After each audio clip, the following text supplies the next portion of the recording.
Here I am in a suit, once again, the doctor, professor, philanthropist, gardener, veterinarian, gynecologist, cafeteria lady on Mondays, and pet grave digger on Wednesdays, back to teach the young minds on how to not be stupid on social media. And I feel like I'm being disrespected. I feel like no one's taking my classes. You're not joining my Zoom calls and getting the knowledge you need on how to not act like a dumbass on Twitter. What is so hard about understanding a tragedy and keeping your ideologies and political beliefs out of it? You could just say prayers to this area, sending love to this area. If you don't have money, or if you do have money and you feel generous, you could donate your money to the cause that's going to help families of that tragedy, or you could link it and tweet it or post a video or share it in order to get people to see it, and they could give their money to the donation. It's not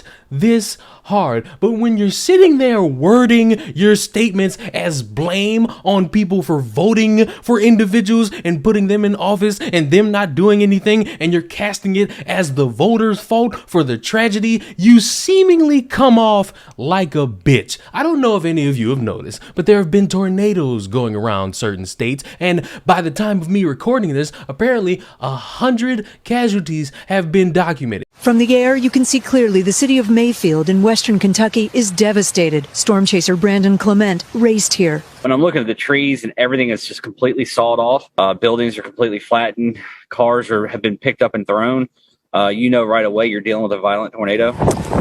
The storm hit after dark Friday, leveling everything in its path. About 110 people were working overtime as production stepped up for the holidays at one of Mayfield's largest employers, a local candle factory, when the roof caved in on them. They actually recovered some bodies from the woods and were pulling them out. And that's just, it's gut-wrenching to see. Homes caught fire, trucks and cars were flipped. It ripped it off. Some even ripped to shreds. Planes at the local airport will never fly again. If you had to describe what's happened to your town to people that don't live here, what would you say? It's gone. Across Kentucky, more destruction from a train derailment in Hopkins County to destroyed homes and businesses in Bowling Green and roofs ripped off homes in Danville. This event is the worst, most devastating, most deadly tornado event in Kentucky's history. I believe that by the end of today or tomorrow, we will be north of at least 70 lives lost here in Kentucky. I think we will have lost more than 100 people, and I think it could rise significantly in those numbers. Kentucky's governor calling for those in his state who can to give blood to help. We are ground zero, and I know this community is hit. It's been hit really hard. It's going to be a tough night for a lot of people across Kentucky. The scope of what happened only now becoming clear. As many as 36 tornadoes causing destruction across 6 states. In Arkansas, a nursing home with 65 residents completely destroyed. At least one resident died. And that's sad. And the well wishes and prayers to all families who have lost a loved one. That is all one would have to say. But for some reason on Twitter in 2021, where everybody's got to have a political opinion about thin fucking air, we have to deal with individuals who say, sorry, Kentucky, maybe if your 2 senators hadn't spent decades blocking legislation to reduce climate change, you wouldn't be suffering from climate disasters. If it's any consultation or consolation, I can't read, Massa didn't teach me, McConnell and Rand have effed over all of us too. And you know what's crazy? You can't just have your beef with the individuals in office. You can't just say, hey, Rand or McConnell or Mitch, whoever runs all these states, it's your fault. You're the reason because you blocked all this. No. You had to sit there and blame voters for voting for who they think is the best option. You had to sit there and do the neener, sorry people, but it's kind of your fault because you voted for these individuals. So now you got to deal with the consequences. consequences. And you want to know how I know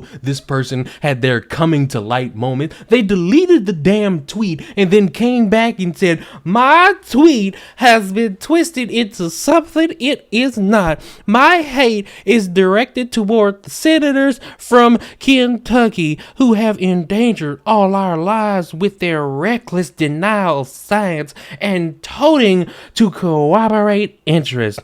Prayers for the people of Kentucky who are suffering with so many others. You could have just said that last part. Nothing else. Nobody cares about what you think about climate change or who's in office right now. They're worried about their family members. They're worried about their homes, their jobs, what they're going to do to provide if their families are in a situation where they don't have a lot of money to just throw around. Life ain't this weird bubble where you could just look in and shake it and pop it whenever you want. People are suffering, and I'm sorry, grandstanding and acting as if you're going to be the hero, pointing out that, hey, all of you who voted for these people, you're the reason this happened because they're not doing anything for us. You are not helping. You just look like the immeasurable dick who's just desperate for some likes. And I'm happy that a bunch of people called her out. And I'm sure maybe if I look again at her Twitter, there's going to be the, well, no one really understands me type post because you're that desperate to try to spin it like you're the victim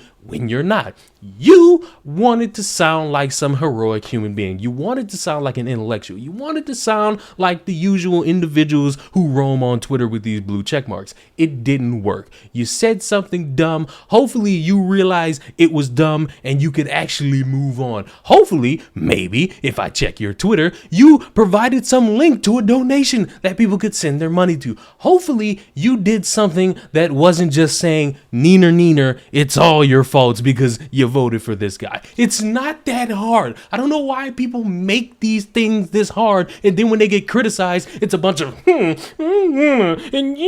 how could you? And it is embarrassing. It is embarrassing watching people do their little dance. But hopefully you had your coming to light moment, and all you other idiots out there that want to provide your hot takes where they're not necessary, hopefully this could be your moment to realize that the doctor, professor, philanthropist, veterinarian, gynecologist, cafeteria lady, dog walker, and pet gravedigger is not here to sway you into stupidity. I'm here to make sure you don't embarrass yourself trying to spin some narrative where nobody wants to hear it. The doctor is out. The professor is signing out of the Zoom call. Subscribe to the channel. I will see you in the next one.